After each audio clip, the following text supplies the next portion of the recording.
Ladies and gentlemen, there's been a lot of interesting players in NHL history because of their intelligence, their dedication to hockey, and the overall great personality they had. This guy is one of them, probably the most important number 2 draft pick of the 1980s, right behind Mario Lemieux in the 84 draft, taken by the Devils that year after a successful series of games for Team Canada's Olympic squad. Of course, we have to be talking about the big number 11 for the Montreal Canadiens, Kirk Muller.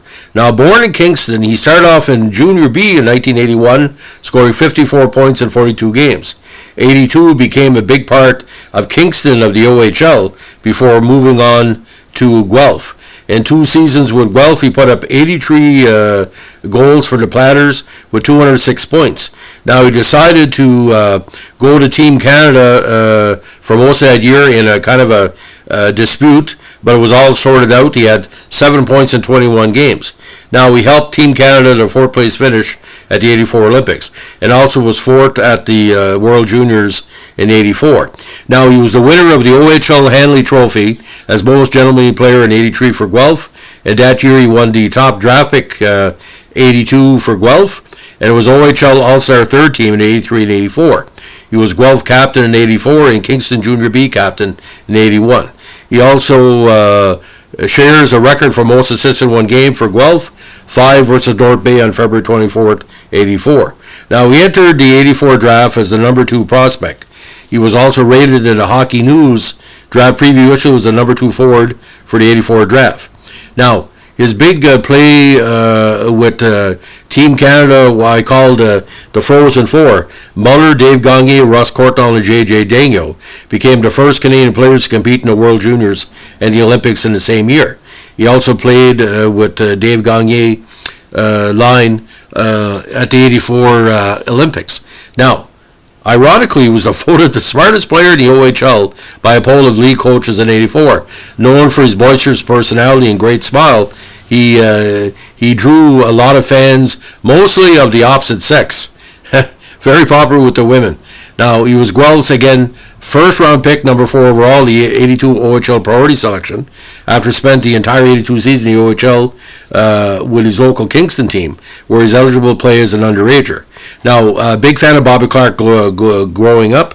He attended Braybridge Secondary School in Kingston. Now, again, early in the 84 season, he became the focus of a fight between Team Canada's Olympic squad and the Guelph Platters, who did not want Muller to take part in the Olympics. Guelph owner Joe Holody initially denied Team Canada's request that Muller come to Calgary and train with the Olympic team. Holody, who had paid $300,000 to bring Guelph in the OHL just over a year earlier, argued that the loss of his star would do irreparable financial damage to the Platters. OHL Commissioner Dave Branch said the league was prepared to let anyone join the Olympic program, but wanted to be sure that Olympic participation would still be fair to the players' OHL team.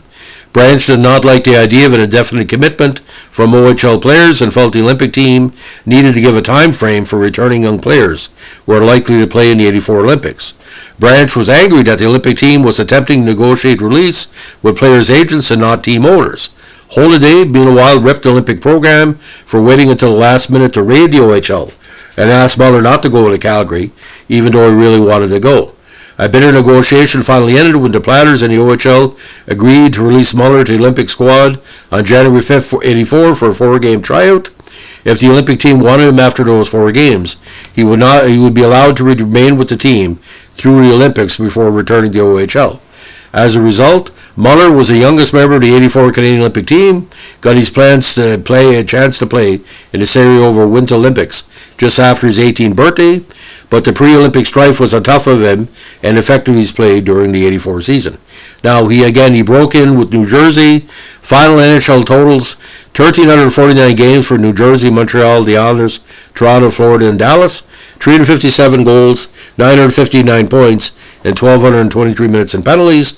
Strong 127 games in the playoffs, 69 points, 33 goals. And again, your prototypical, very, very hard-working center, 6 feet, 185.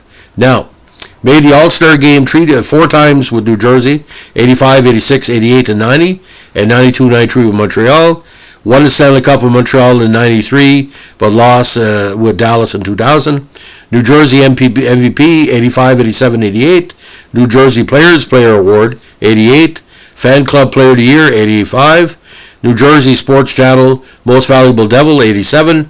New Jersey Captain, 87 to 91. Montreal Molson Cup 3 stars leader in 93. Montreal Captain for most of the 95 season. Dallas Most Improved Player 2002.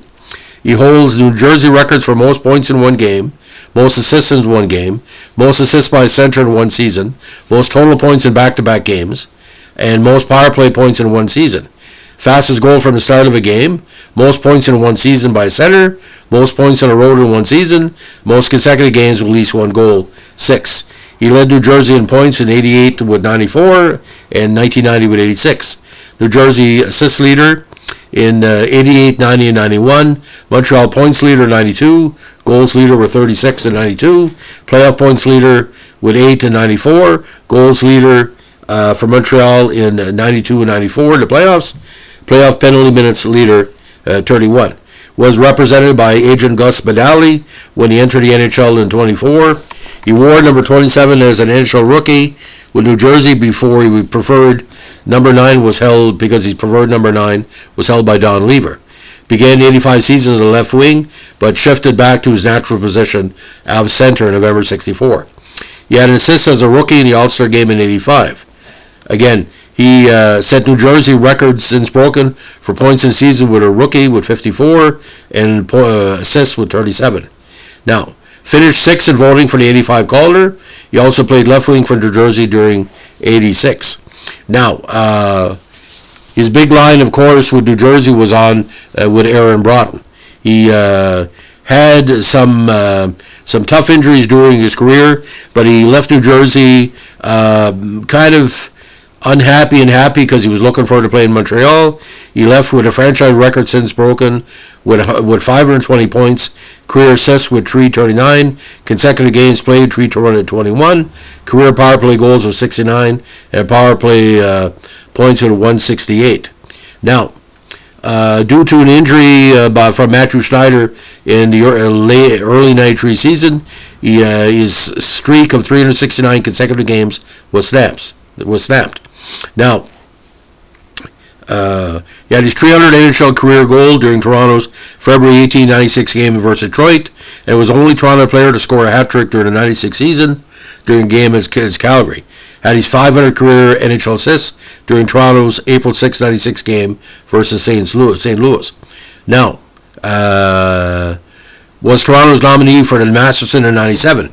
Now, he has a very clean player, but he was suspended by the NHL for 2 games and fined $1,000 for high-sticking Nicholas Sundstrom during Florida's November 30, 97 game at the Rangers.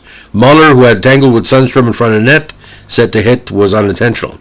Now, played his 1,000 career NHL game for Florida on January 14th, 98. Now, when he signed with Dallas as a Group 3 unrestricted free agent on December 15, 99, it was because he failed to catch on with any other team to start the 2000 season. Now, the biggest problem he had, of course, was the big trade. Muller was never happy during his short stint with the Islanders, which began after he was traded to the team by Montreal on April 5th, 95, which made no sense. But Montreal was doing some house cleaning after the ineffectiveness of the 94 and 95 season. Besides not wanting to play for a losing team, Muller had been looking to renegotiate his contract. The Islanders were unwilling to offer anything more than a 4-year, $8.7 million deal, which Muller's agent Mike Barnett rejected. Just 15 games in the 96 season, the situation came to a head when Muller demanded a trade. Unwilling to let him remain with the team, Islanders GM Don Maloney and head coach Mike Milbury sent Muller home to California with the intention of trading him. The Islanders executives were concerned that Muller's negative attitude would reflect poorly on the team, particularly since he was not playing as well as he could. On December 2nd, 95, Maloney was fired and replaced by Darcy Reger, who was told to clean up the Muller mess by making a trade. Rigueur was soon replaced by Milbury, who ordered Muller to return to the team on December 20th, 1995. Muller refused to return, and the Islanders suspended him without pay. Milbury looked for a trade, but accused Barnett of sabotaging deals by telling other teams what Muller's terms would be. On January 6, 1996, Milbury announced that he would not trade Muller until he agreed to report to any team that obtained him. Milbury also insisted that Muller honor his 3-year, $6.2 million contract that he did not want. He did not want to play for the Islanders. Now, Milbury and Muller's situation never got any better. Again, the Oilers were interested, but Barnett had told the Oilers that Muller did not want to play there and would insist on a contract renegotiation. Finally, on January 23, 1996, the Islanders made a 3-week deal with Toronto and Ottawa, enabling Muller to resume his career. Now, first, the Islanders sent future considerations to Toronto in exchange for Ken Belanger and Damian Rhodes. The Islanders then traded Rhodes and Wade Redden to Ottawa in exchange for Don Beaupre, Martin Straka, and Brian Berard. The Islanders then sent Muller and Beaupre to Toronto to settle the future considerations and complete the trade. Now, he also played the 87 World NHL USSR Rendezvous Series, and at the Worlds in 85 he won a silver, a bronze in 86, fourth place in 87, and of course a silver in 89. Now, he has a very extensive coaching career. We're going to go over this very quickly. Muller is a very amiable guy.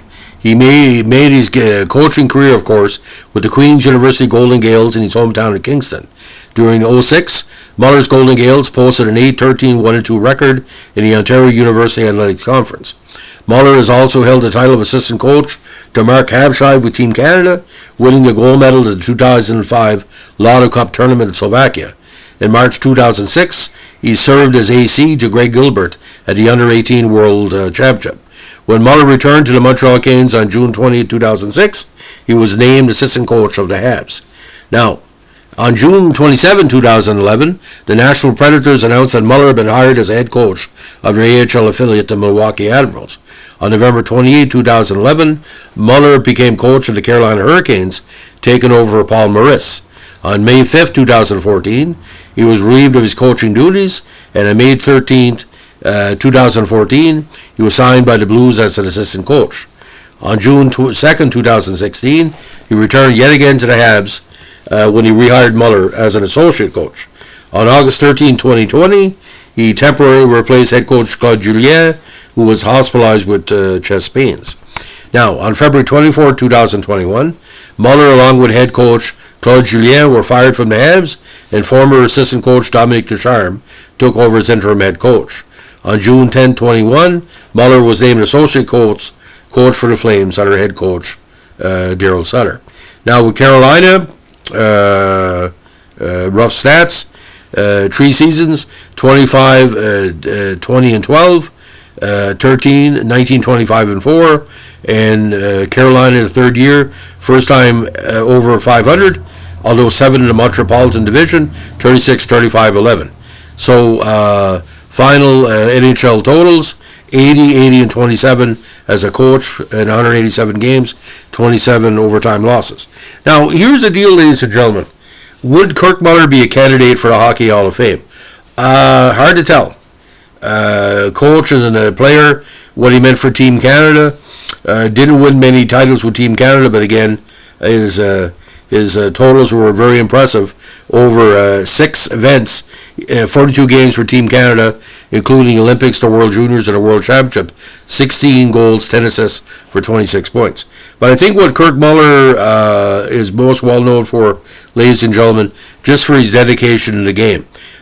Within the Montreal Canadian universe, we see him as a player that brought a cup to Montreal, of course, in a Richer deal, that basically allowed Montreal to have some playoff success during his tenure there. And he made people look differently at Team Canada's Olympic side instead of basically getting players for the whole season to basically use OHL or other players. And you see that in 2022 where Team Canada is still looking at the CHL or OHL for top players that can play. But Kirk Muller, I've always liked him. Very genial guy. Although he's had some problems, he believes what he stands up for. And just like his hero Bobby Clark, he doesn't take any shit, and why would he? He's Kirk Muller. When you're number 2 draft in the NHL, and you really, New Jersey's success at the Stanley Cup level, Muller helped build up the team. He was the face of the Devils, became the face of the Montreal Canadiens, and he did well in Toronto again. Well, whatever team had him, he gave 100% effort every day. 90% talent, but 100% results, as we like to say. So, ladies and gentlemen, if you like what we're doing here, give us a like, comment, subscribe. And don't forget, hockey is a game of moments, and if the moments don't link, you're not Kirk Muller. Thanks for listening, and happy July. Bye.